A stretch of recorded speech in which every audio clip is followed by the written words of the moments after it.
Well, hey everyone, welcome back to May the Zoo Be With You, a flesh and blood podcast. My name's Louie. I'm from KitchenTableTCG. I'm joined by Mitch from Midtown Merchant and George from Compete Sports. George already shaking his head. How you doing, fellas?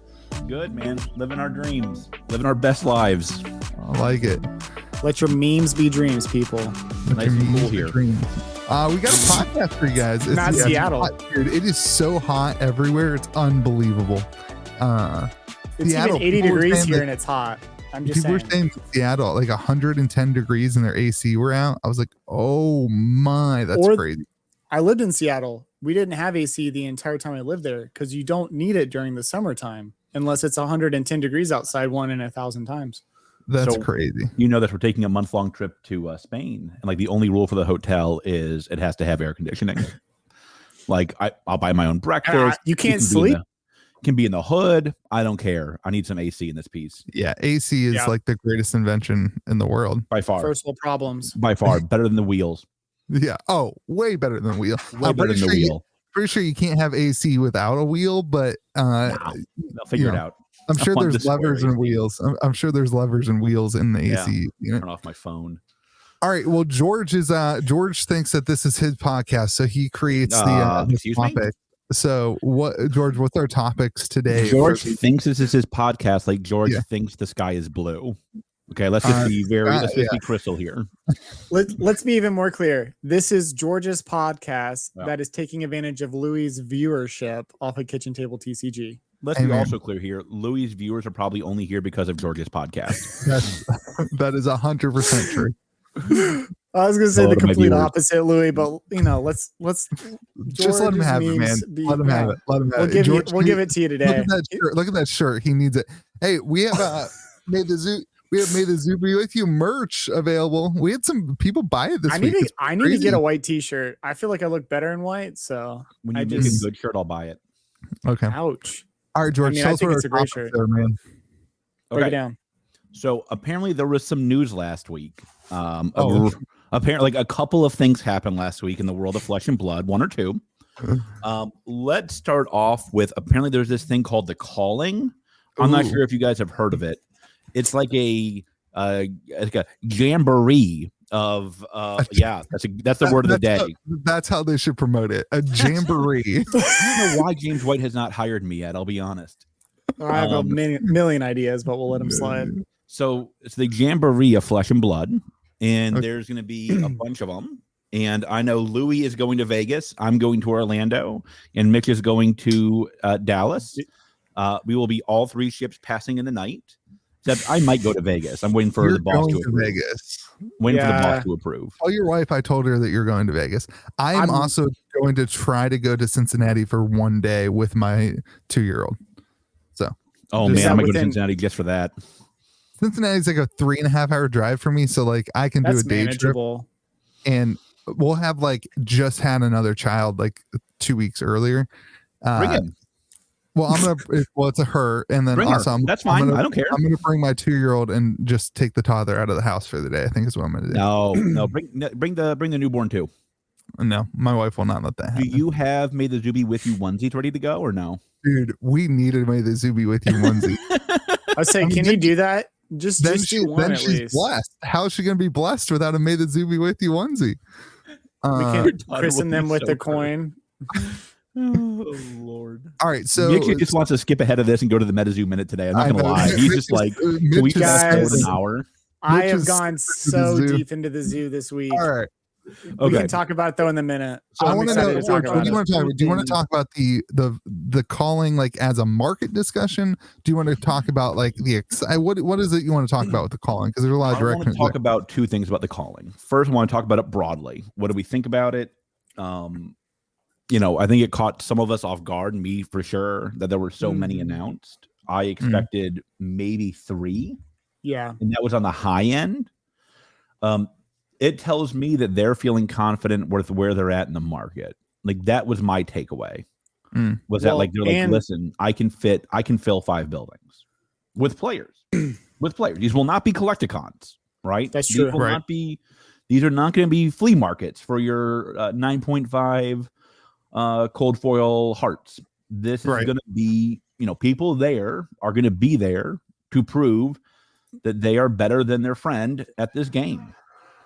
I can hardly wait to win my gold foil tunic. Personally, it will never be for sale for you clowns selling it. I will never sell mine. I want it on record. If George wins a cold foil tunic, he can have all of my Flesh and Blood collection. That's a huge. That is how. That is. Can how I just take the confident- ones that you haven't already sleeved, because those are probably worth a lot more. That is how confident I am. I don't think he that has will any happen. unsleeved Louis cards. I was pretty blown away by like 5 huge buildings. What were y'all thought? Like that caught me off guard. What did y'all think? So I knew it was gonna happen. Like I kind of like I've been calling this since, like, I know it's like, oh my gosh, of course they did it, but like I kind of thought October, November was going to be it since last, basically Christmas. Like it kind of like all lined up, right? Like the end of COVID, like the Magic the Gathering cancellation of, their Pro Tour or whatever. So it all really lined up. I thought we'd see one massive one like in Indianapolis, like one where it's like At Gen Con. Everyone, that's where I really thought it was at Gen Con, where everyone can come together and be at the same place. I'm not sure what I prefer. I mean, I guess selfishly, like I prefer that. I much prefer this. Really? Oh, much prefer this. Then one massive. Let me tell you why I Luke. prefer the other way. Like I loved selfishly the idea of like seeing everyone. Like for me, like I'm gonna go and play the game. But like, let's be honest. Like I'm a content creator. I'm excited to go and hang out with people like that. I'm excited for the content. So like, I don't know. I think that's one side of it. But I'm excited to go to Vegas too. Like, obviously you couldn't do one in Vegas. Vegas is the one to go to. I wish I could go to the one in Vegas. It could not be at a more awful time. I might even have a work trip that week. So we'll just have to, we might just have to see what happens. Make it a work trip to Vegas. She's setting up the Mothman. Look at that. Make it a work trip to Vegas. It doesn't work that way, Louis. It doesn't work that way. Oh yeah. So I'm gonna try to go to Vegas. Like, here's my understanding of what's gonna happen. Vegas is the party. For sure. Vegas is gonna be wild. I think everybody's going to Vegas. Crazy brews just everywhere. Like everybody's going to Vegas. Everybody but Mitch. That is valid. That's the release. That's the release of Kingdoms. It's the pre-pre. It's the pre-release. Pre-release, which is like, what is that going to be? I love it. It's a world premiere, dude. World premiere of it. I think this is my context. Hey, Thea, not right now, love. I think the biggest thing that I've kind of been experiencing or seeing is they're betting big, but I think also Australia had one calling. New Zealand had one calling. Yeah. I know the country size is a lot smaller. There's like 4 people but, there. Well, 4 million maybe times 4. But I think the biggest thing is there's going to be a ton of people at all of them across the nation. I mean, they're betting big on the United States. There's 5 calling events. That's huge. Let me state why I prefer this. You guys keep saying 5 calling events. There's 4 calling events plus national. Oh, well, boo this man. Boo this but man. there's 5 key events, right? Yeah, I don't. I It's feel like 4 I don't callings and understand one- what nationals is yet. I I'm feel like signed they up to play in Orlando, so you all just should forfeit now and give me my gold foil tunic. Well, nationals are invitational only, and you have to win a calling event to get to nationals, correct? No problem. No, it's not a calling event. You can get a ticket by going to Road to Nationals. Okay. Yeah. So if you win the calling or if you win Road to Nationals, you get into nationals? Yes. Okay. Yeah. I think I think there's a way to at the calling if you're top 8 maybe. I don't know exactly what it is, but the Road to Nationals and the calling are the opportunities to get invited. I want the record to reflect I was Googling to prove Louis wrong. I just proved him right. And now I'm very depressed. Oh, interesting. This is awful. It's I'm almost like I read every article and do videos on it and actually pay attention to the last podcast. that aren't just market. So what was I right about, George? It is not called the calling in Orlando. It's called nationals. I'm so depressed right now.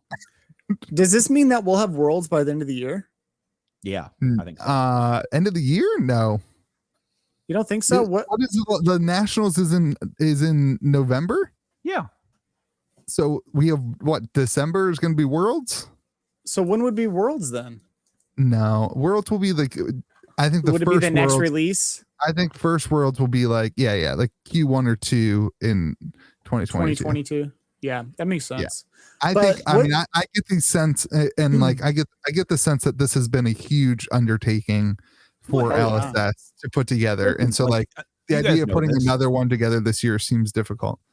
Like in my main industry, I help set up some of the trade show stuff, and like it is, and like it's outrageously expensive. Like I don't think people understand how many millions are involved in doing something like this.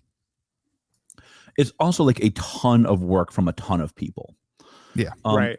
Let me like requires teams. Why I like this idea of like the 4 callings and the national, as Louis calls it now. But I will still call it the 5 callings. So the 5 callings are best, in my opinion, because like, listen, like Magic the Gathering seeded this ground. Oh, like 100%. They're just like, and again, this goes back to what I've been saying about Magic the Gathering. They have become a collectible game. They don't want like they're okay with you playing the game. They don't hate you if you play the game, but they're not there to play the game. I can't I can get more Modern Horizons collector boosters this week. Then you can't draft. Can't get draft. I can get cases of set boosters. Can't get draft. Right. They don't want you to play the game. That's not fair. They don't care if you play the game. That's not their Flesh focus. and Blood is planting their flag and saying, you're going to play this game. In the Flesh and Blood competitive scene across the world. Yep. And like, I don't know what bozo at WotC thought it was smart to seed this ground, but I do think like LSS was very smart to capture it. I agree. Because somebody was going to fill that. Yeah, this is money. I mean, for Magic, there's not money in these high stakes events. I think that's lunacy. I'll be honest. Like, Channel Fireball's turning a profit. I will but guarantee that. Yeah, 100%. But so like that's telling the dummy. But when you can take your energy and plan a huge event, let's call it, you make $1 million. Let's just throw a random number out there. You take all this energy to throw this event on and make $1 million, and it could get canceled because of what this, that, or the other thing. Meanwhile, you print one secret layer and you just reprint other cards. It's just like, for them, it's just not a priority. Well, I think what you're saying, I think you're right about this, is that, listen, WotC's getting lazy. Yeah, 100%. Yeah. Like, what's easier, doing an event or vomiting out another basic Artland secret layer that sells out in 5 minutes and makes you $1 trillion with just text that you don't even have text on it. How original. Amazing.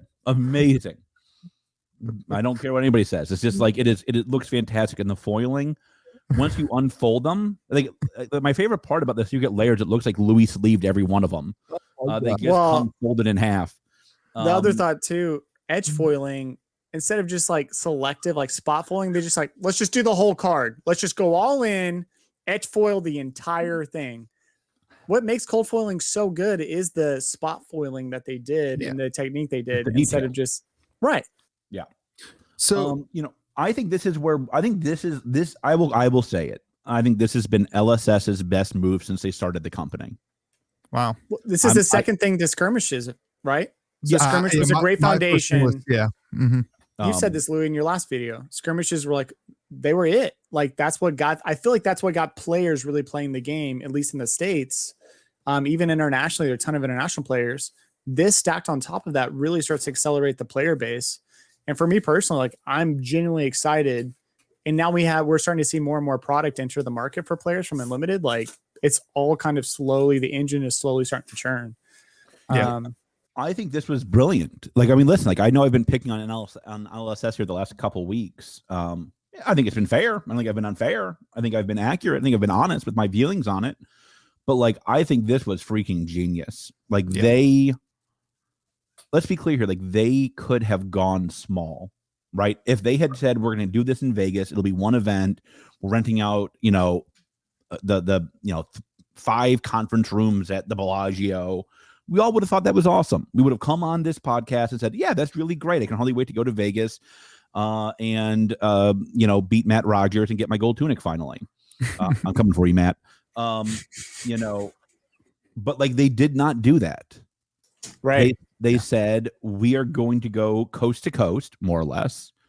And hit every region. Yeah, we are going to have a national tournament and we are going to do this right. And like, you know, and I think part of being fair with LSS is saying like when they just do a bang up job, and they nailed it. They nailed this. Timing was great. There's a couple of nitpicks I can say. Like, I'm not sure Channel Fireball should be a sponsor of all 5. Like, maybe spread some love around. But like, listen, that's a nitpick, and Channel Fireball and John Sasso has a ton of experience with Magic Fest.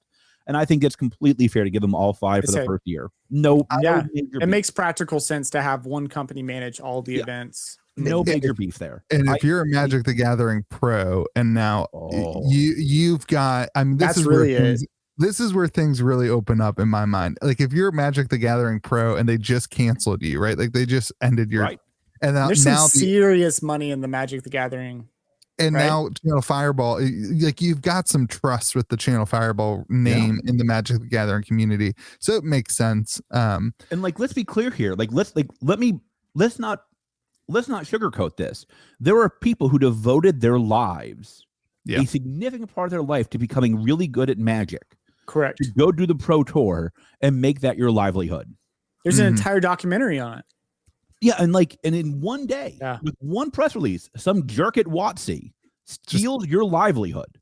Something you've worked at for decades. Yeah. And Sasso calls you and says, yeah, that sucks. I have a different path.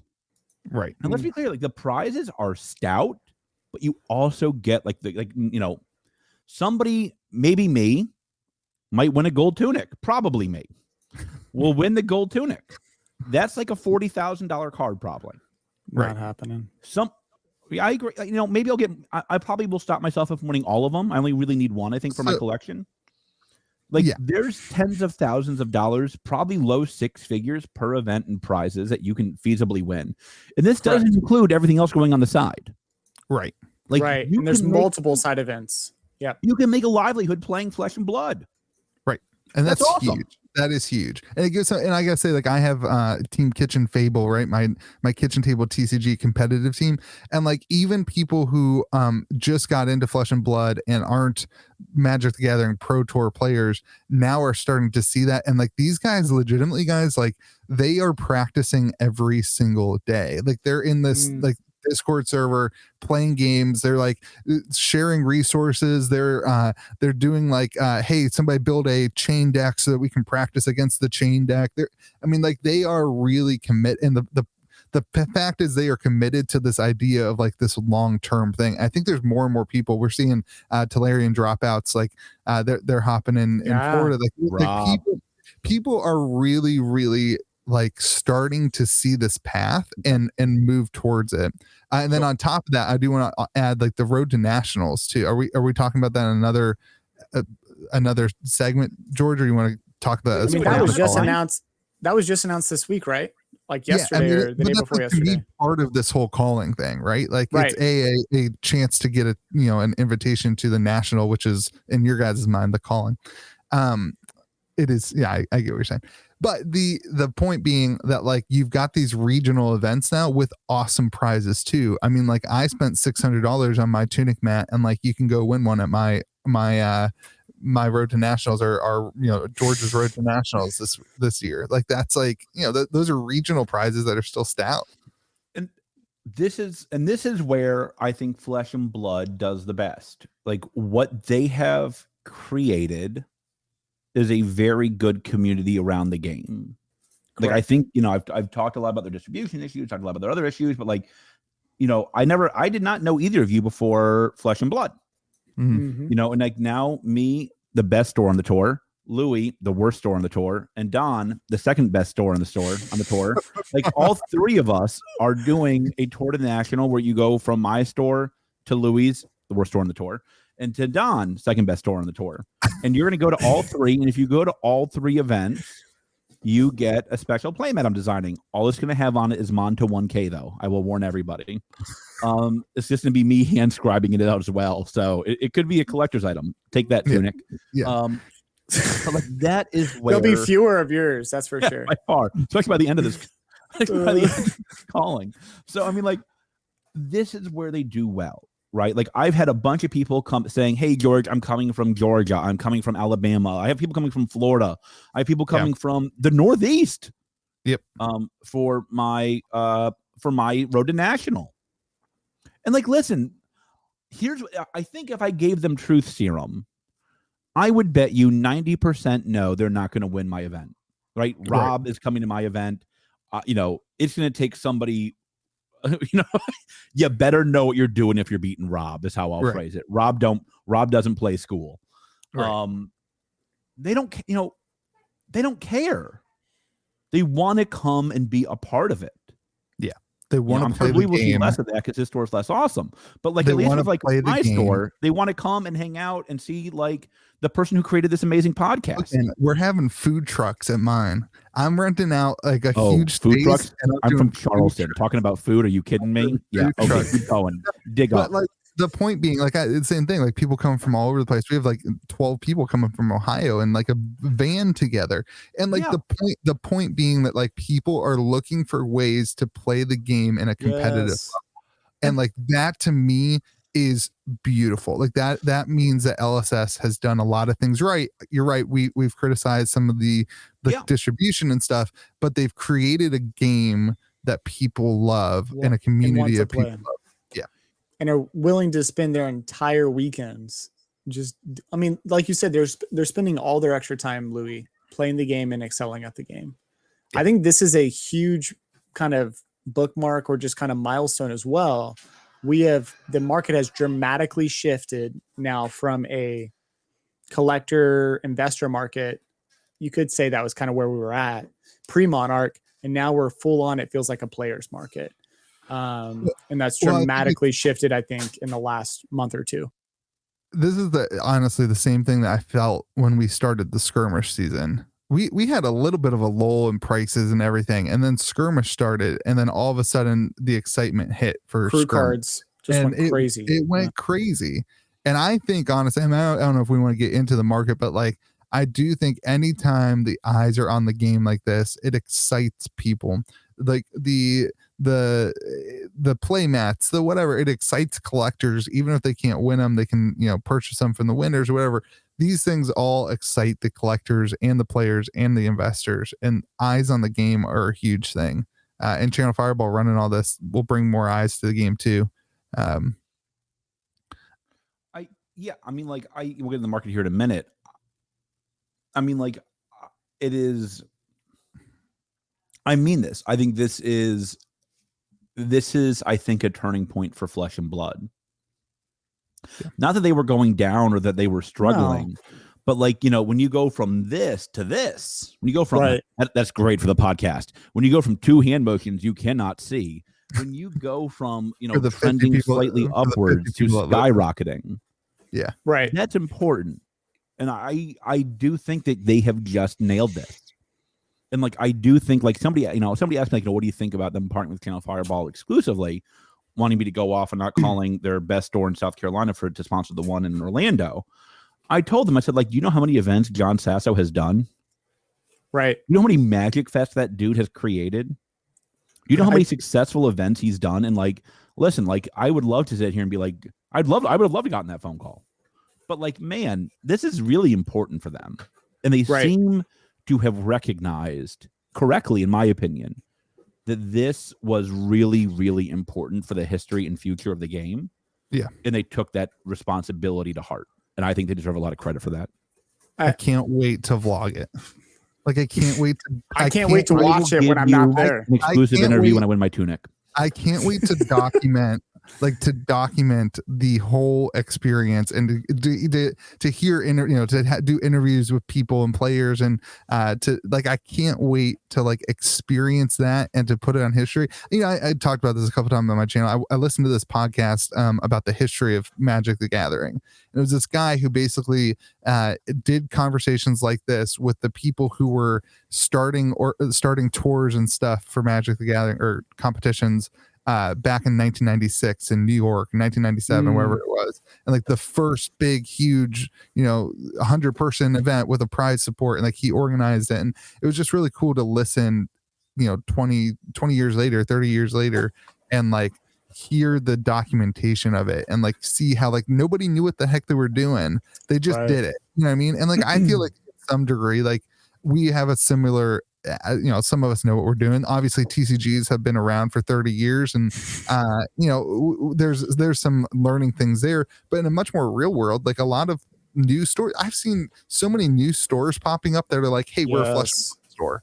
You know what I mean? Yeah. And that happening, I think it's gonna be cool to document. Go ahead, Nick. I'll say I have just kind of one last thing, kind of rebounding off of what you're saying, choosing Channel Fireball. We are all well aware that Magic the Gathering is probably the largest number of sales, or probably gross sales. That'd be my assumption for Channel Fireball, right? I'm sure that's by a mile. They are a huge Magic the Gathering store. Them announcing, hey, we're taking on this game and doing 4 or 5 events nationwide. Come, to your point, there are probably tons of pros from Magic the Gathering that are going, oh, what's this now? You even have the professor saying, hey guys, hey pros, hey players from Magic the Gathering, check this other game out. They are dedicated to the player base. They're doing all these things, X, Y, and Z. They're hitting all the check marks. So I think kind of just rebounding up Channel Fireball. Channel Fireball is a huge Magic the Gathering. We know that the competition stuff has been dropped in the last year, and using them as a resource, I don't know if using is the right word, but utilizing them as a resource to continue to propel the growth of the game for the player base was a really wise decision, regardless of how we feel about Channel Fireball. Like, they have a huge audience for Magic the Gathering. They have a huge YouTube following. And I think that it'll contribute to larger growth over time, at least initially, for the player base due to that engagement with that organization. Right. I'm gonna do my hot take here. You ready for this? Channel Fireball gets way too much hate in this community. I would agree. Yeah. It is not their fault LSS gave them a bunch of playmats to give away with boxes. That's on LSS. Yeah. Like, let me be very clear. If LSS gave me playmats and said, George, sell this with your boxes, I would say, yes, James White, I love you. Thank you for making me direct. You're right, though. Yeah. I mean, like, Channel Fireball, like, I'm still winning from one of my Monarch Unlimited boxes now that I think about it, but like, I got my boxes. Let me be clear, they came the best packaged of any Monarch case I had by a mile. I mean, they are a primo operation, and they get hate because they're big, but they're big because they do a lot of things right. Xerix will like that. He's the guy who runs that is in our Discord server. I mean, like, dude, I think he does a great job. I think you could have put dynamite into my box of Monarch and it would have not have gone off during shipping. Yeah. Like, it came in I got 4 cases of Monarch, 5 cases from Monarch from them, some number of cases of Monarch from them. And they came in like the world's biggest box with 20 pounds of packing peanuts. And each case was individually bubble wrapped. Yeah. I'm like, my wife thought I had bought a new house to live in. And it was like, no, those are just like my 5 Monarch cases from Channel Fireball. They get a lot of slack they got some slack for MetaZoo this past week too.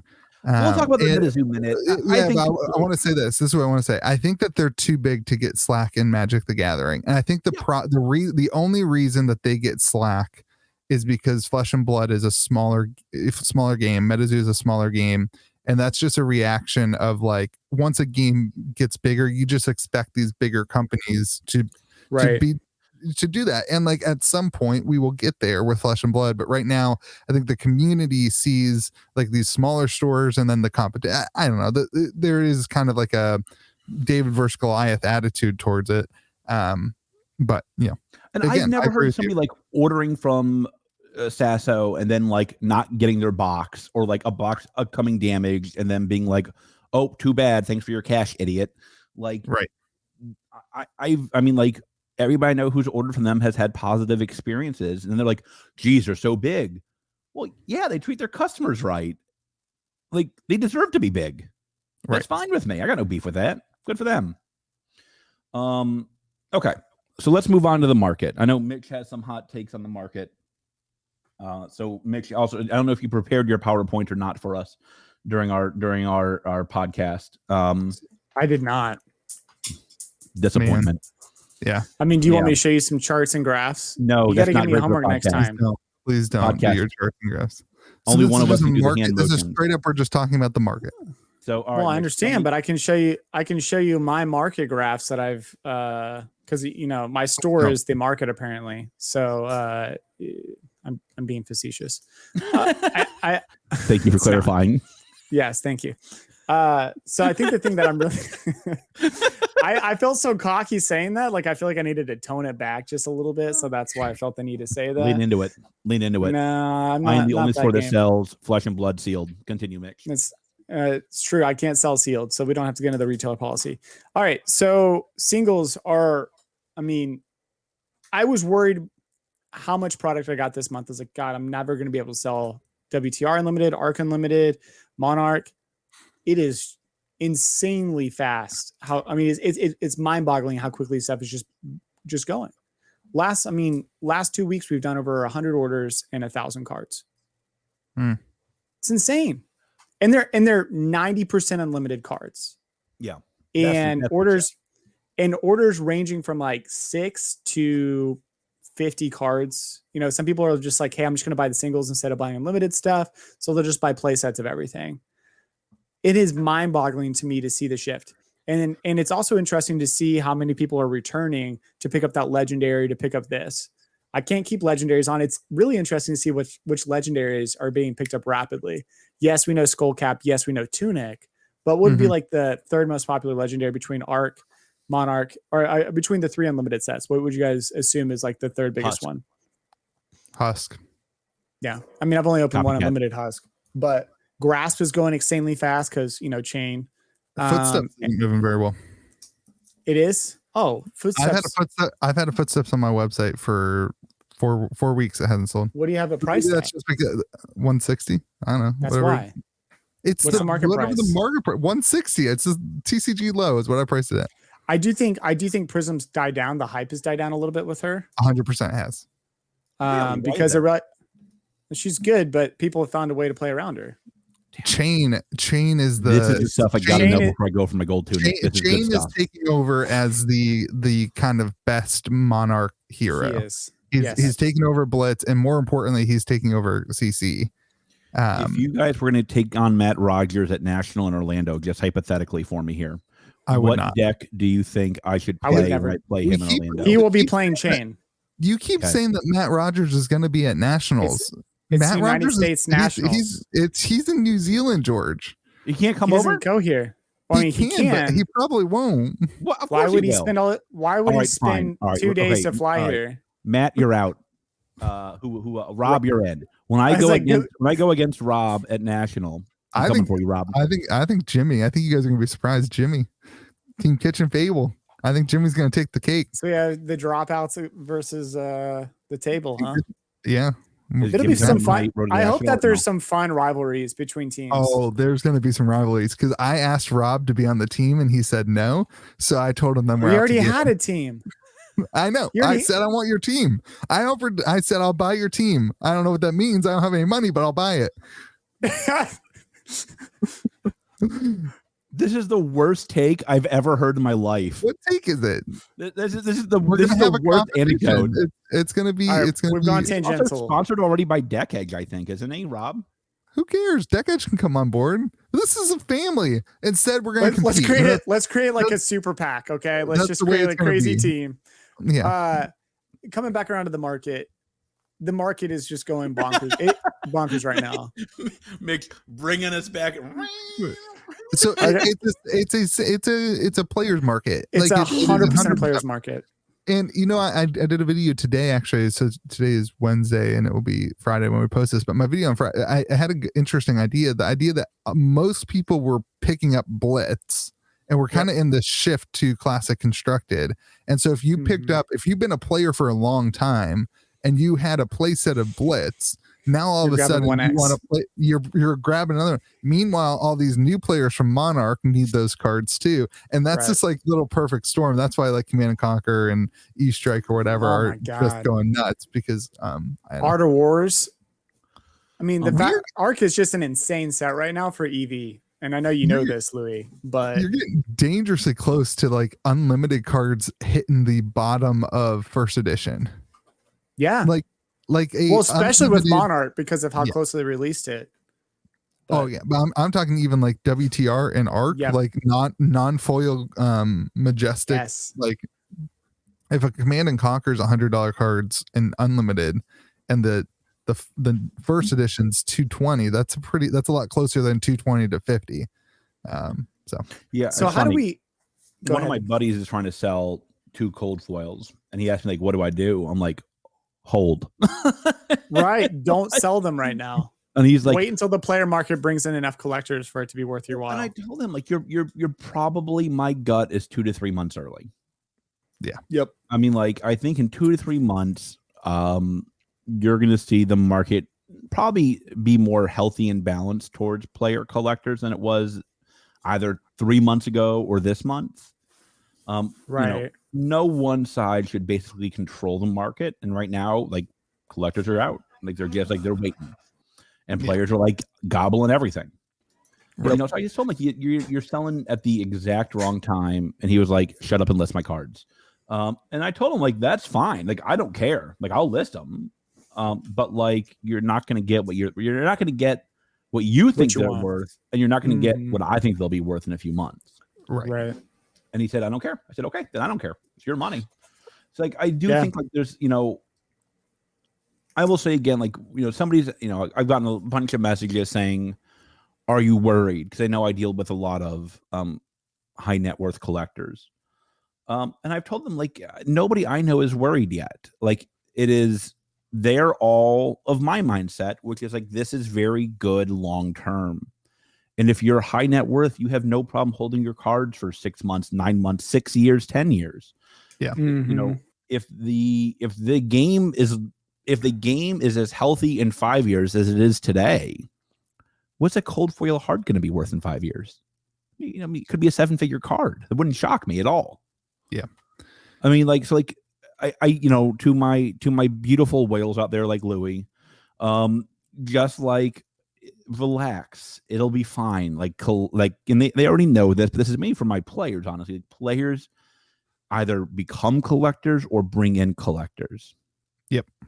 That is the way every market has always worked. Nobody starts off as a collector. Every card game more or less starts off worthless. Flesh and Blood did, Magic did, Pokemon did. Pokemon's a little bit weirder, but like, they started off with very low value.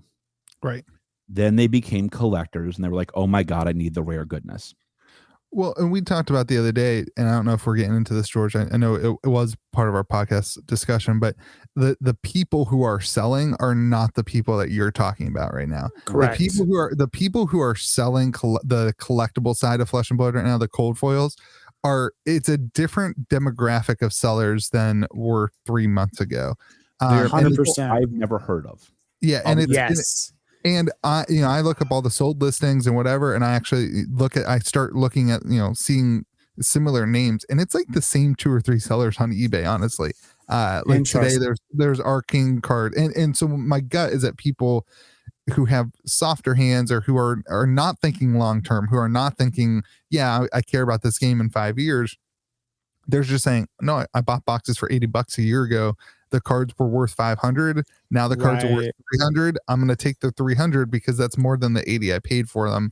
And they're kind of out of the game. And so I don't think what's happening is people who were like, no, I believe in Flesh and Blood in 5 years, are like, no, I don't believe in that anymore. Like, look at the calling stuff. Like, why would you choose today to stop believing about Flesh and Blood in 5 years? You just wouldn't. Like, it just doesn't make sense. Yeah. I mean, like, what you're saying is exactly right. Like, I was talking to somebody about buying, not a mid 5-figure collection, maybe mid to high 5-figure collection. And I was like, what's going, like, why are you selling? Always my first question, because, like, frankly, I want to figure out, are you legit or not?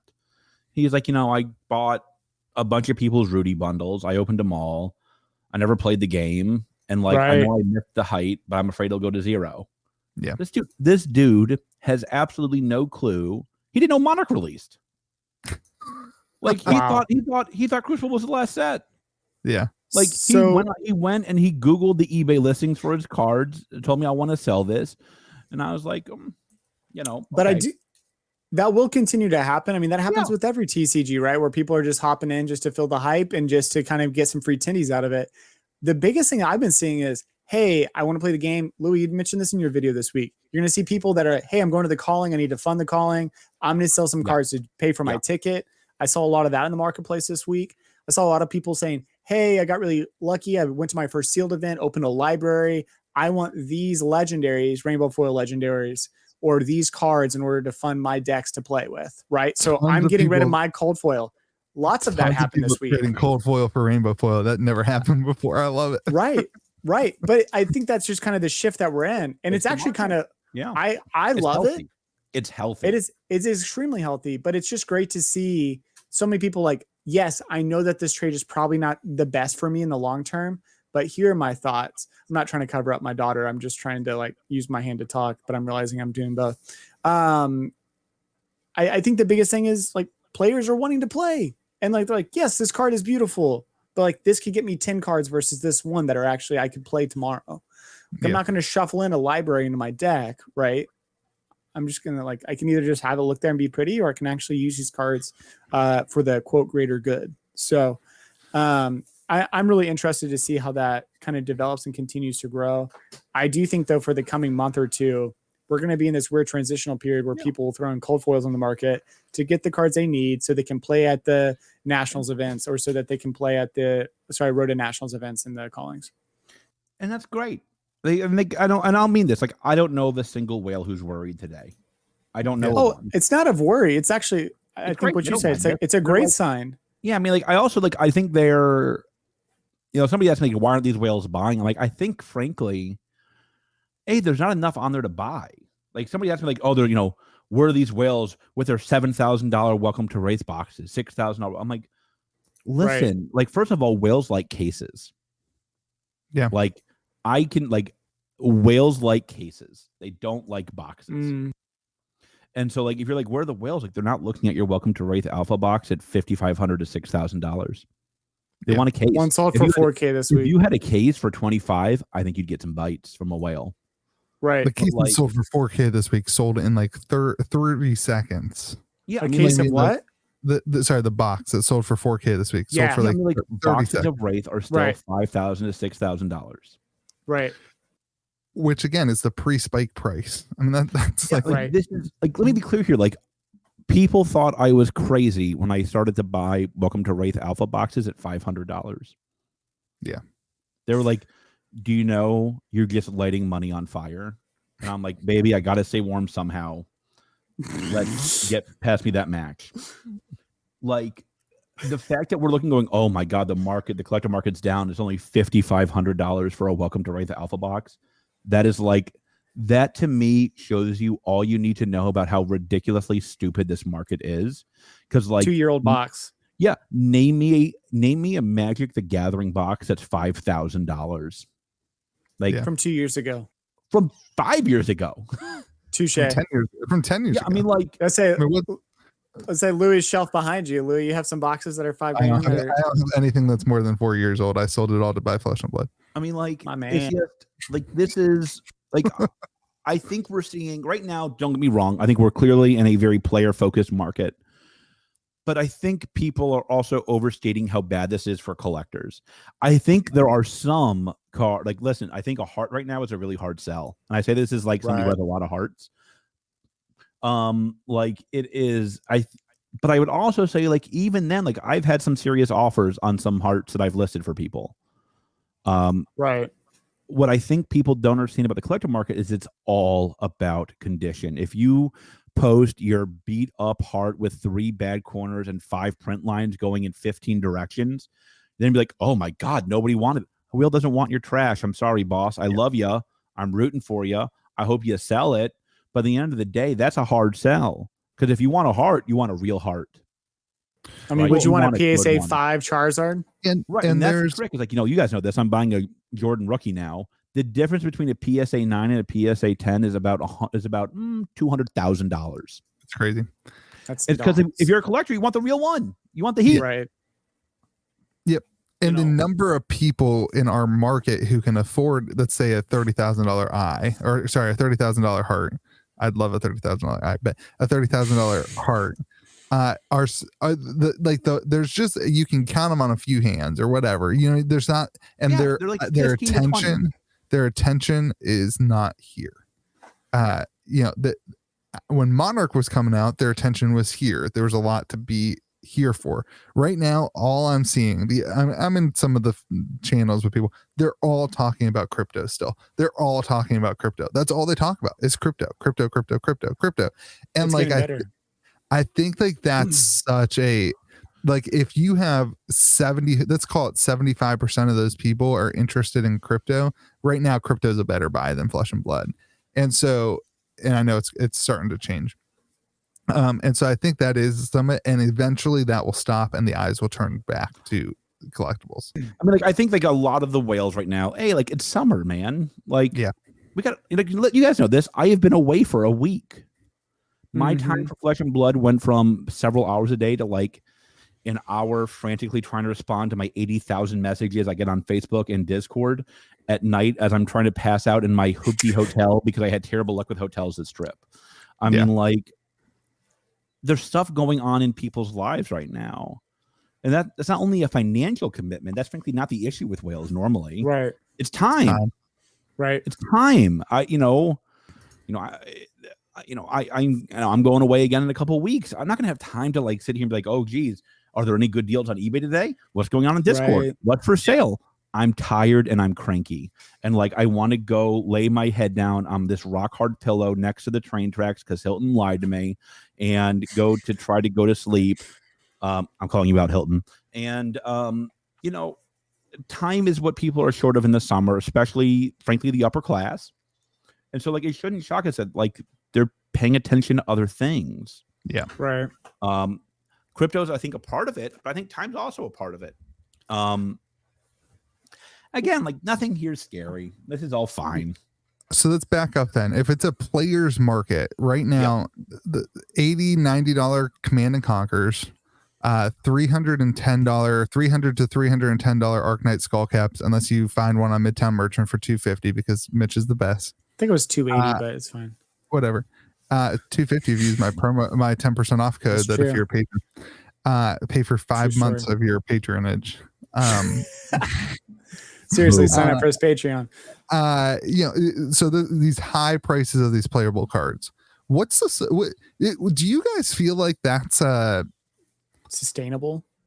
I mean, like, so I asked my distribution today or yesterday for boxes of Arcane Rising, and they said we are limiting Arcane Rising because the demand is so high. And I said, oh, that's interesting because the prices of the cards are so high because nobody can freaking get boxes. So if you keep limiting the number of boxes, then they will never make it to the public and the prices are going to stay high. Then the price would stay high and distribution would have an easier time selling boxes. Okay, whatever. My point being, is this a problem? Like, do you guys see this as a problem? Like, Command and Conquer, is that a problem at $90, or is that the card? Is that the price of the card? Are we okay with that? I feel like as a player, a $90 Command and Conquer seems high. For Majestic non-foil.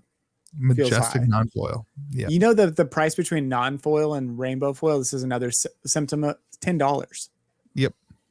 Now I know. on TCG Player. Yeah. Like go buy rainbow foils, people. Like that's what I would do. Sell your your non-foils and just buy rainbow foils for $10 a piece. I told you all how to fix this last week and y'all didn't like it. No, that's not how you fix it. Okay, like everybody in the comment section agreed with Mitch and I. I know you didn't read the comment section, but everybody did agree. Everybody in my comment section said I was right. Yeah, well, I don't know what comment section you have. It's his own my Ref and Dogs. Yeah. Oh, that makes more sense. But here's the thing: like, you can't fix this. You can't fix this with Arcane Rising anymore.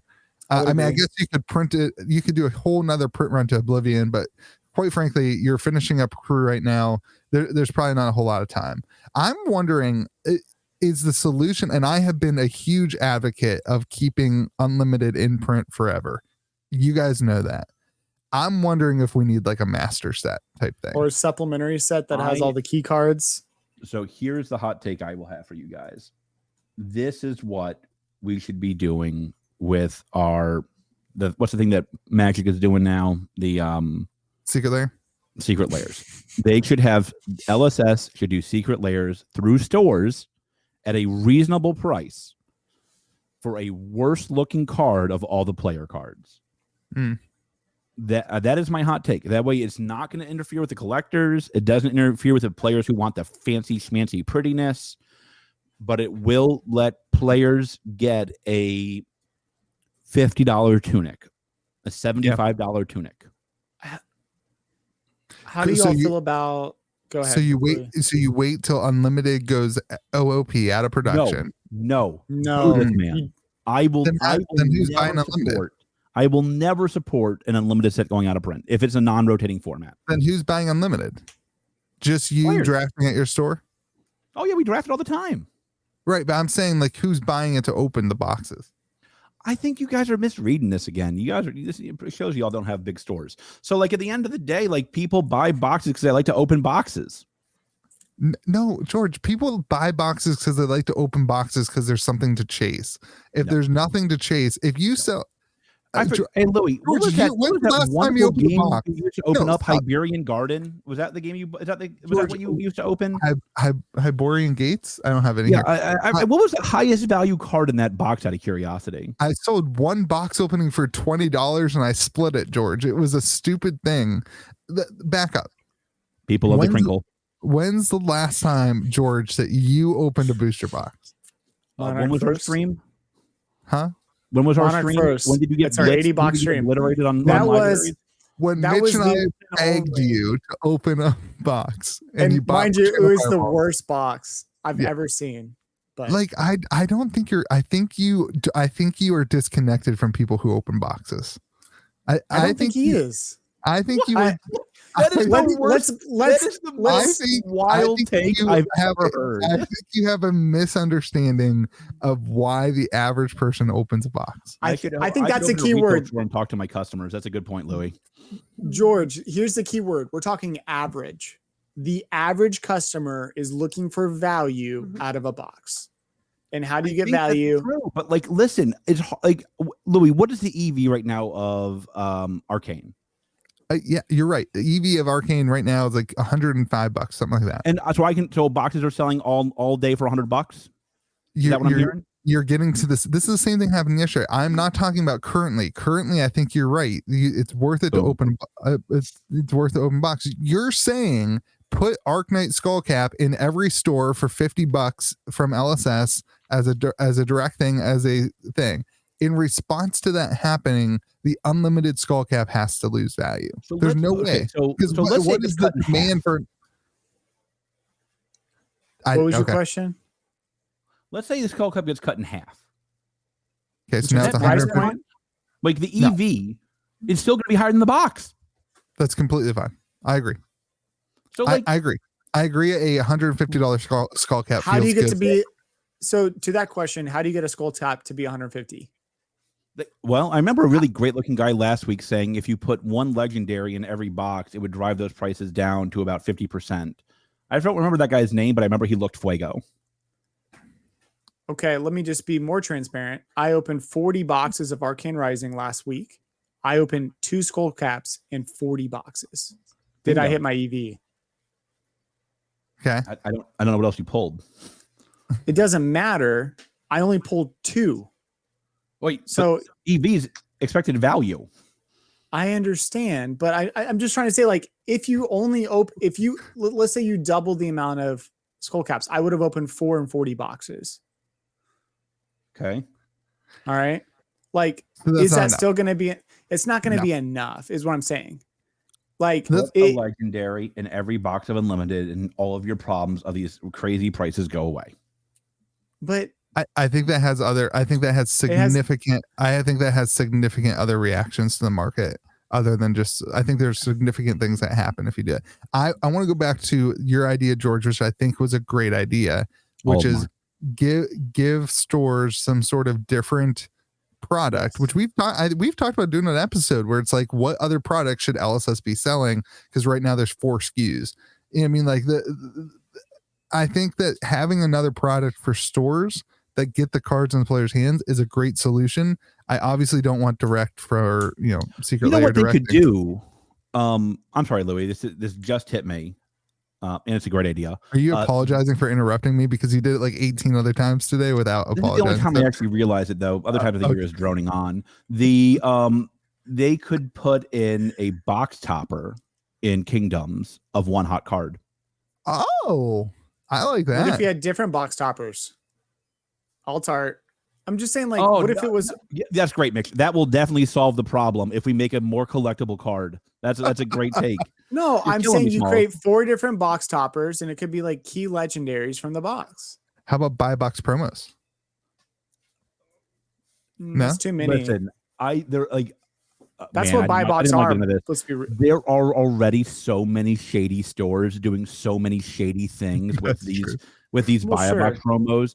First of all, turn them in if they're doing shady stuff with their buy a box promos. Info at Whatever it is. legendstorystudios.com. Yeah, sure. I don't think incentivizing stores with $200 cards is like, I'll give them out. But like it could be dodgy. But if they give them out, like, so the buy box promos right now, what do they sell for on eBay? Like $25, something like that? More than that. I think I don't Command and think so. Conquer though makes more sense than a legendary as a buy box. I'm fine with all of them. I think a box topper where you have Art of War, E-Strike, Cap, Okay. Tunic. Okay. like So there 10 would be cards. multiple different box toppers Yeah. that you could open. Yeah, Yeah. that makes complete sense. But do you do it on Oh, the man, majestic that's a level good or do you idea. tackle the legendary level? I think you do non-foil playable Yeah. cards. You just straight Absolutely, up garbage. pick the top 10 playable cards, whatever it is. Oh, You I do like this idea. non-foil. Yeah, I do too. You do non-foil and you have it be like the list in Magic the Gathering where it can change whenever they want it to.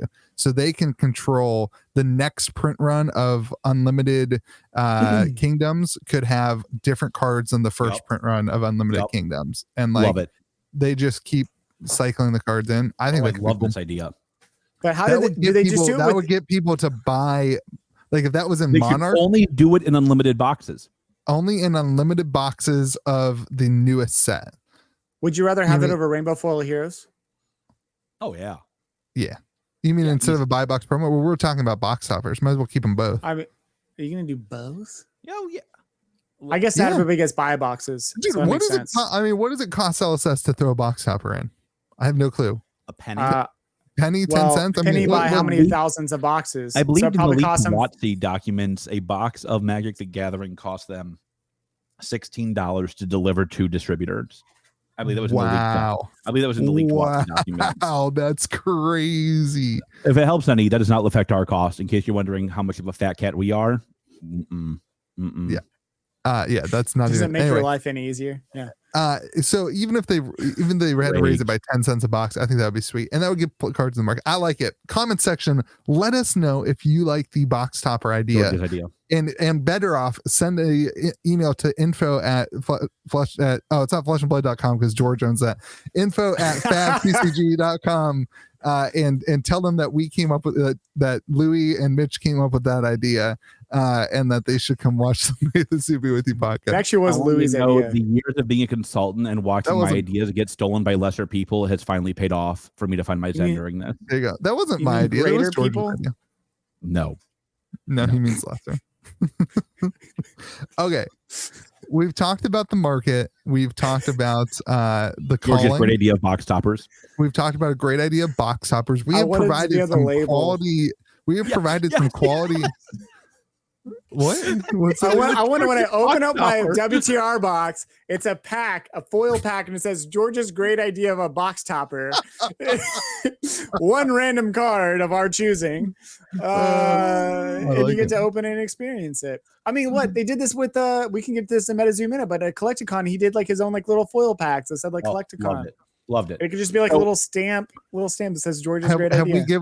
we given the Flesh and Blood community enough content to move on to the MetaZoo minute? Or are we So still I want to going? say one quick thing. If you are playing in National and you win the competition with my Wall Street playmat, I will give you Which a is- box of Welcome to Wraith Alpha. Wow. I was I going Did to you hear that? with Did you I hear was- that, I was- Rob? I was Did you hear going that, to I was going to turn around and match your offer plus $1, but I can't do that. I can't do that. I can't do that. Sorry. You're too big of a whale for me, George. I think. Go ahead, George. No. Put your that's last it. thought on there. Welcome to Wraith Alpha box with your name on it if you win National using the Wall Street playmat. I love it. This is my last take, and I've been trying to stay quiet so you guys can finish all your thoughts. It's very hard. You just want to save it all for the MetaZoo minute. Here it comes. Here it comes. I think this is the calm before the storm, before we have loads of collectors and investors come into the game. Yeah. And I think it's pretty obvious. We've talked about this, but a kind of brief reminder. Collectors come because of players. They see players enjoying the game, or they get into the game, they play it, and they want to collect it. I've had this experience with MetaZoo. Like, you see the game, you see how good it is, you see people enjoying it, you want to collect it. Collectors bring investors, and that's where we start to see things go stonks on, cold foils, alpha stuff, all that jazz. I think this will be a season of huge player-based growth, more than we ever expected. I thought summer was going to be a complete slogfest. George and I have been talking about it. I know Louis and George have probably been talking about it. Louis was like, why did I quit my job right now? I'm never going to make it. And now he's like, oh, to the moon. Here we go. So Yeah. I just think this is going to be a really great season. I'm really excited for this next season for Flesh and Blood. And I think it's going to bring a lot of people in the game. And Louis says this continually, but as we see new people come in, I think we set the standard for how we expect people to act and play within this sphere and treat people with kindness and respect. And I'm genuinely looking forward, unless you're George, but I'm genuinely looking forward to playing more games and hanging out with people. So I look forward to James White putting George's hot take onto the packaging on the box topper. Yeah, I do think I too totally agree with you. That's the calm before the storm. I wouldn't be buying if I didn't think that. And you guys know I bought this. You have been buying. Like I have been buying. As you have, like, yeah, you've been that's buying. what I just said. Because I believe it's the calm before the storm. Oh, yeah. I wish I had been buying. No, He has been. Everyone knows I've been buying. You've been buying like a madman. I've been very transparent of what I've been buying. I won't say I've been buying like a madman. I bought within reason. 4. I bought 6 cards. I got my library, and then another library popped up cheaper, so I had to buy that library. That's true. So now I've dollar averaged. I've been buying way harder the zoo this week. All right, let's MetaZoo minute. Let's do it. All right, I'm not even so friend of 2/3 of the show, Tim, not me apparently, gave 2 dodo birds a couple of decks to play. Again, friend of 2/3 of the show. This deck is expensive, by the way. I get picked on. I did not get one. I have nothing to show you. I have nothing. Here's my Storm Strider. These are really. This was a really nice gift. Alpha. I don't know what else do I have here. Thank you, Tim. Yep, appreciate it, Tim. Want some Shining Fates tins? I got those here too. Nothing from MetaZoo because Tim does not love me. So how was it, guys? How'd y'all like it? The first game was rough. Yeah, well, like we just kind of threw ourselves into the game because Louis doesn't know how to read, so we just threw ourselves into the game. And there's a lot of cards. The Louis can't read meme is my new favorite meme of this podcast. It's so good. I kind of want to create a cryptid for it, like a beastie. The problem is not only can I not read, and that was evident on the show. I also can't do math, which was extremely evident. That's a very vulnerable thing that you had experienced live, and I appreciate you being there with us. Just know that we're in the same space. I don't need to be able to read or do math because Siri can do all that for me. Yeah, bingo. Computers, man. AI. All right. So how was the second game? How was it after the rough beginning? Way better. Way better. The decks too are not like super tuned yet. And this is not like Mike was like, hey, I'm open for critique. And I know they're working on stuff. The decks that we got, mine personally needed more, I think, beasties, which are the cryptids that you play to counter other things. I just couldn't draw what I needed to, but always a good barometer for me. And I think I said this to Louis afterwards. If you're having fun losing, like, they did a great job with the game. Yep. Right. Yeah. Yep. And that's always a test for a game. I got my ass kicked, excuse me for my French, but Louis demolished me twice. And I still had a great time. And I'm here to say it might be fun losing, but it was also fun to win. And that's also important. And also, we've never played Flesh and Blood before. We have never, Mitch and I have played 0 games of Flesh and Blood against each other, and now 2 games of MetaZoo. And I'm looking forward to building this epic MetaZoo deck that just demolishes Louis with lightning. I know you've gone bananas. I've Wait, spent. did I not get to talk about the game? Do I not get to talk about my feelings? Go ahead. Come on, Is this- George. I have to say, I thought that it was going to be more goofy. Yes. And it was less goofy and more serious than I thought. And for me, that was both a pro and a con. I think for the game, it's probably a pro.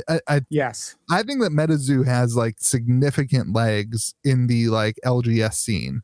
I thought that MetaZoo was going to be more of a, hey, my wife's name is Dana. Hey, Dana, you want to hang out and play a game? I can teach it to you in a couple minutes. It'll be really fun and, simple.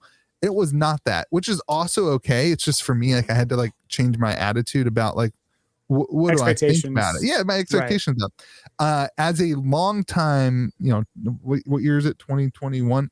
As a now 10, 11 year, I guess I quit playing Magic. So as a 10-year ex Magic the Gathering player, it was a lot more like Magic the Gathering level for me, and I appreciated that.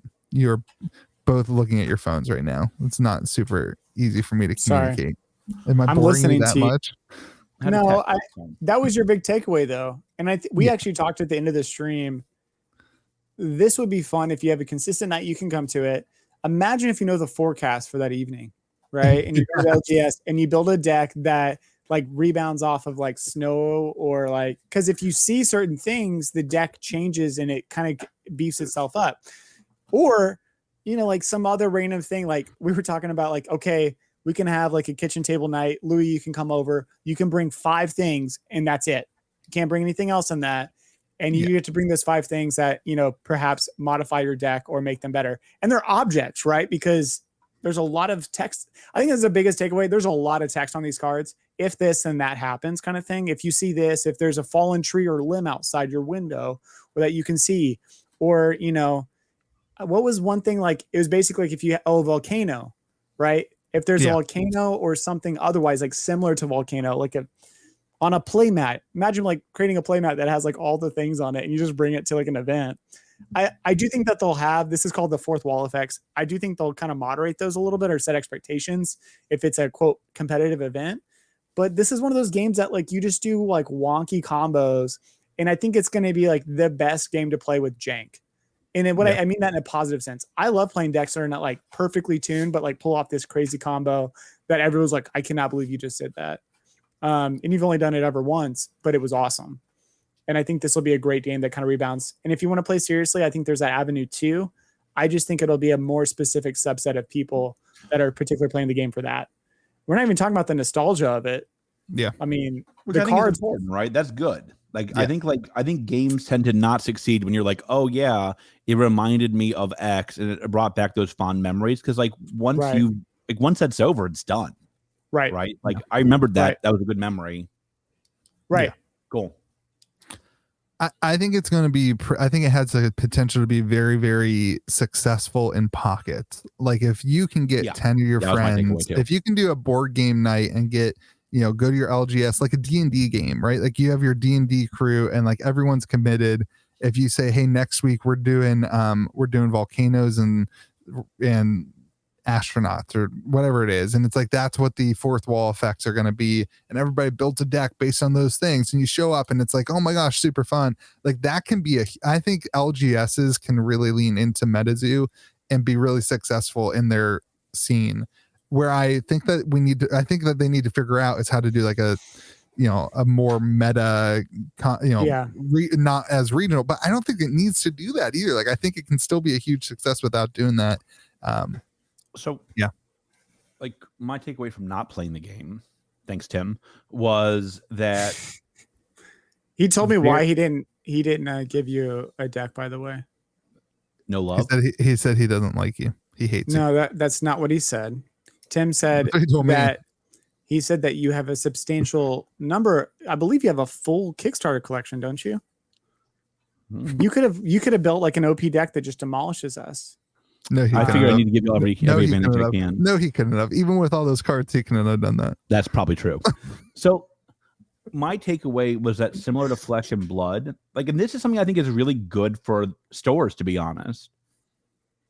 It's a game that's meant to be played with friends often. Yeah. Yes. Like this is not something, you know, if this becomes FNM, but now it's Saturday night, MetaZoo, SNM. Oh, that works. I don't think that a store will be successful. Like I know, like when after watching you guys play, I called my store manager. Was like, we have to figure out how to get people to play games 2 to 3 times a week for this game, because I think it is a game that will benefit from repeated play of the same people. Yep. And I think I think just like Flesh and Blood, frankly, Mike's going to have to rely on stores to build the right feelings around the game, the right environment around the game. Right. And I think a lot of that is leaning into it, right? I think a lot of that is leaning into these fourth wall effects. But yeah, I mean, I think it looked good. I mean, I was impressed. I was impressed. Even though Louis can't read or count, it was pretty good. I was impressed. What I was super impressed with was how fast my bundles sold out. What, an hour? It's actually an hour priced it wrong. An hour and 15 minutes. I priced it at MSRP. You repriced it.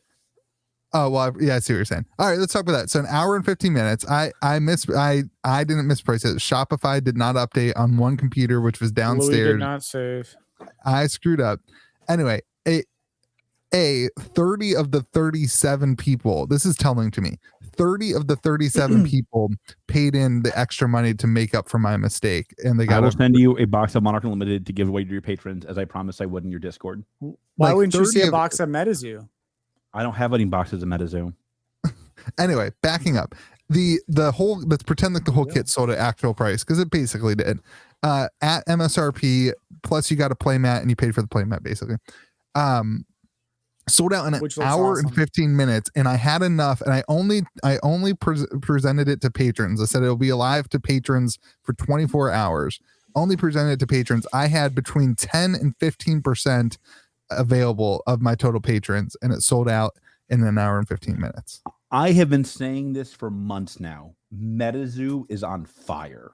Like it is. I doubted you guys. I doubted you. I have far more people signed up for MetaZoo First Edition than I did for Monarch First Edition, and I'm getting 1/6 to 1/7 of the amount.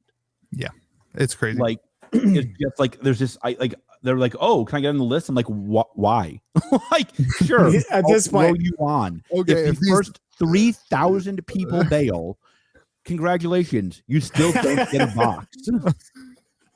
Like, you need 3,300 people for me to email them. That's going to cost you money. money. And that's, keep in mind, like, I'm only selling online what I don't sell in store. Like, you are not getting a box if you're not number 50, is my gut. And even then, I'm not sure the odds are in your favor. Yeah. So, like, this, like, lunacy of, like, put me on the list, George. Okay, I'll do it. Believe me, I'll do it. I'll make my store manager do it. But, like, you're not getting a box, boss. You ain't getting a box. If I had gotten 5,000 boxes of MetaZoo, I think I'd still sell out instantly. Yeah, sure. Like, and I guess, like, my favorite part is, like, I think people like, there's no way that's true. I'm like, you guys, like, look on the internet. Every time somebody posts, it's gone. Yeah, I know a store that's restocked 3 separate times after getting guaranteed, like, yes, we can give you this much more product. And they've sold out every single time. It's crazy. We don't have to talk about why, George, but why they got restocks. But that's fine. It is crazy to see the game. It's crazy to see how there's a Discord group that's extremely active. They're not. And I think Mike's done a good job of making it clear that, like, his Discord is not for sales. He doesn't care about, he doesn't want marketplace chat. Yeah. Yeah, like Flesh and Blood is very heavily focused on the secondary market. 100%. MetaZoo is not. MetaZoo is like, I think this is silly. I want you to play my game and enjoy my game. Yeah, and there's pros and cons of both of those. I agree. Yeah. I'm not saying one's right or one's opposite. I'm saying they're both doing a good job of living through what their vision of their game is. Yep. They are completely different opposites when it comes to that kind of mindset, right? Yeah. So, yeah. But I'm looking forward to playing it more. I'm looking forward. I'm actually going to open some Kickstarter packs this week. You're an idiot. I'm not opening a sealed Louis is box. correct. And I never thought I would say that. I'm opening up. I bought Mitch, individual. we have to have a seed serious talk, dude. We have to have a serious talk off camera about your MetaZoo purchases Guys, this week. it is an fine. intervention. No, This it's is fine, fine. you guys. It's fine. I'm fine. I don't. You're have a gonna laugh problem. when I open a Mothman. I'm just saying. I already opened a Mothman. I'll be happy for No, you. Louis I'll be- opened like 12 Mothman, 5 Uncle Sam's, 25 were they- chaos crystals. You only and he's opened like, one if it's full not hollow. foil, I burn it. You only opened one full haul though. Only mine got a 9.5. What do you want from me, bro? I have a 9.5 Mothman, and you're here simping. Well, I'm excited about MetaZoo. Just let me be excited. What's wrong with Oh, that? I will let you be expensive. Anyway, you've been buying. Yeah, a lot. Louis. What did you buy this week that you want to share with the world? I don't necessarily want to share with the world. I've just bought MetaZoo. I mean, like, do you want me to like openly share everything I purchased? I love that. Like before we played the game, Mitch had no MetaZoo, and then we played the game. Oh, He's been going ham. Like you. that's a played the good game. sign, right? It's Yeah. I mean, it's a good sign if you're not your wife. I mean, like. Well, I'm not spending my wife. I'm not spending my wife's money. This is all money. You know, Yeah, that's on this side of the wall. it's a fourth wall effect. it's a fourth wall effect. It's a fourth wall effect. If you've spent X I amount of run money a on side business for TCGs. Be I'm within not 5 spending feet my of wife's papers. money. Spend as much It money is a as you want. separate. It's a Fourth- business that I am purchasing it for. the new whale force wall effect. If you spent X amount of money, you deal X amount of damage. You're on, acting like Oh, love it. Mitch so. wins turn 1.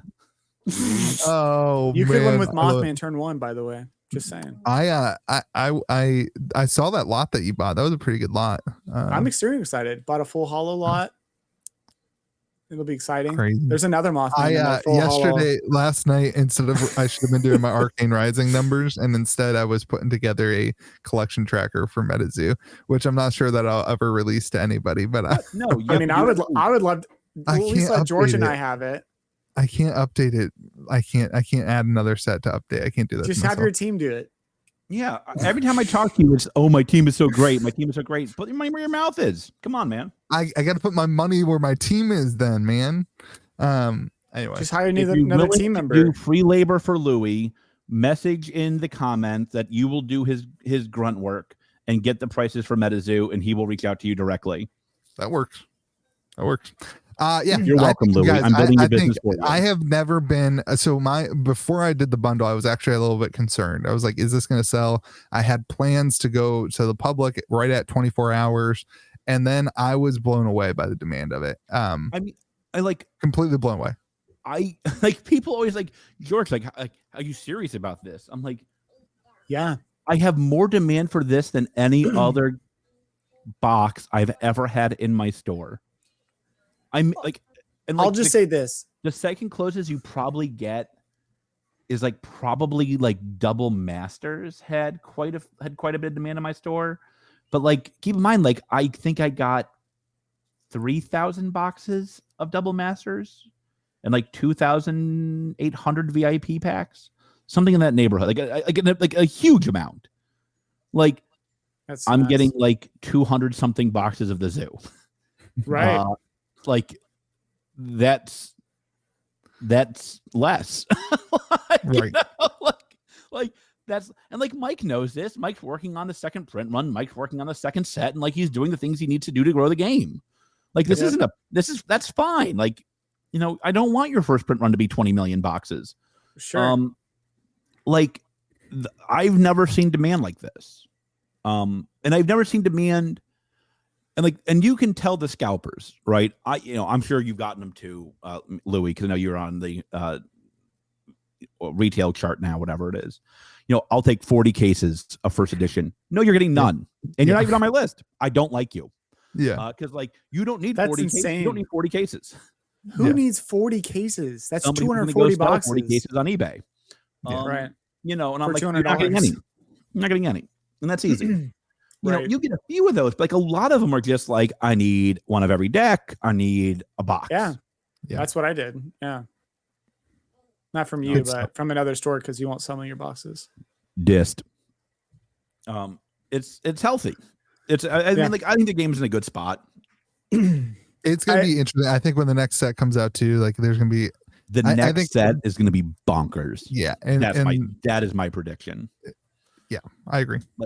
And it's funny. Like I messaged Mike this morning because, like, I don't want to get into this too much, but I know he's getting some gruff about the $150 price mark on Channel Fireball. And I told him, like, you guys know this, I teach management. And I always tell them customers can absolutely be wrong, but the market very rarely is. Yeah. If a customer comes up and says, "Oh, the world is falling, you're a terrible store owner," I lose no sleep because I have a line of customers who want to buy my products at my store. The market has said I'm a good shop owner. If a person who, like, even honestly says Channel Fireball shouldn't be selling at that price, but like the demand for the game is still so strong, like, listen, I don't think you have to worry about that person. Yeah. Like, the market has said, I don't really care if Channel Fireball sells at 150. Like, frankly, I don't care if Channel Fireball sells at 150. How does that affect me? Yeah. 150 is a great, like, I bought some today at 150. Thank you, Sasso. And like, I'm sure they'll be packaged well. I'm sure I'll get them and I will sleep tight tonight. Well, I had no problem paying $150 a box for my personal collection of MetaZoo. And 150, I really believe this. It does prevent scalpers from buying more of them. Or we saw this with Flesh and Blood. But it also, like, for Channel Fireball, there's no wall. Like, for me, there was a wall. You had to be a patron to get access to my bundle, and like that creates this wall of, like, I'm not going to get 7,000 people who are trying to buy at the X price to take in turn. It's a community of people who I'm trying to get to play the game. The same is true as an LGS. So if it was like them selling to their local store at $100 or $150, that's different. But like $150 is still $75 less than the eBay price. Like, that's, what I mean, that's a significant And I think that amount. eBay price is going to go up, not down. Yeah, I agree. I guess I don't. This is like, this combines two things I would say that we need to work on as a community in the CCG space. First is, like, don't worry about it. If you look at that and go, I'm not willing to buy it for 150, don't buy it. Right. And there's still boxes available for Channel Fireball actually today. Yeah. Like, I don't like, so, if you think 150 is too high, there's a very simple solution. Do not buy it. People thought that 500 was too high for first edition of Monarch. Now it's 300. And they were right. Right. They were wrong. So they were right. Short-term only. So short-term wrong. If you think if the price is not what you want to pay, don't buy it. And also, like, Channel Fireball is an important part of the CCG community, in my opinion. They're the tastemakers in many ways.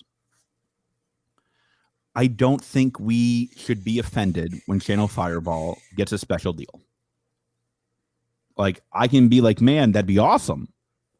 But, like, Channel Fireball is important to the CCG community.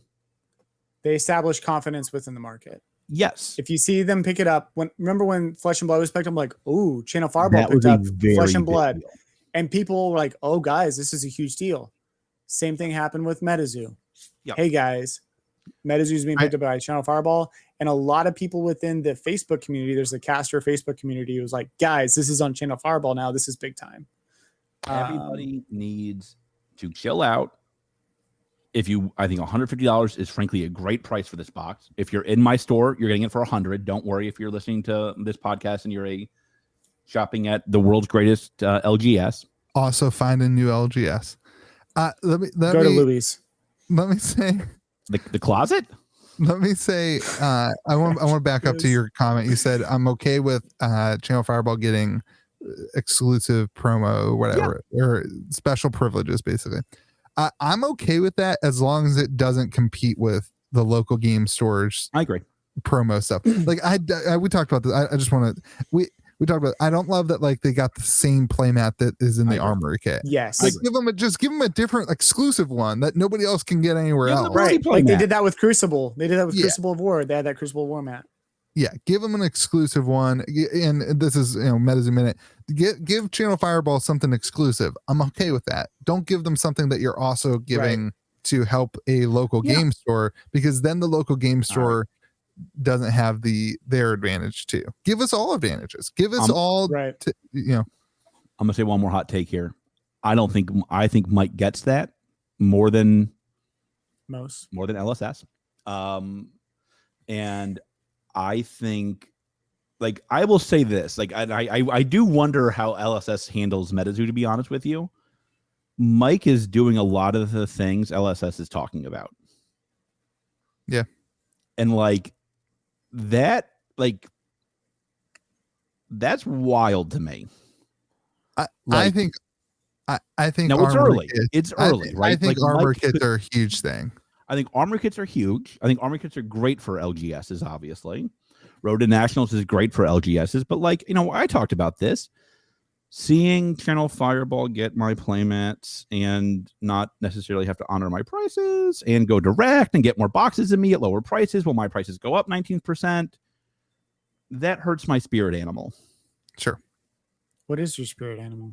Let's not talk about George's spirit animal. Leave in the comments below what my spirit animal is. I will not read it. It's true, actually. He won't. I don't read them. We'll screenshot and share with them. Don't worry. I ignore those two. It's fine. So, like, I do think Mike,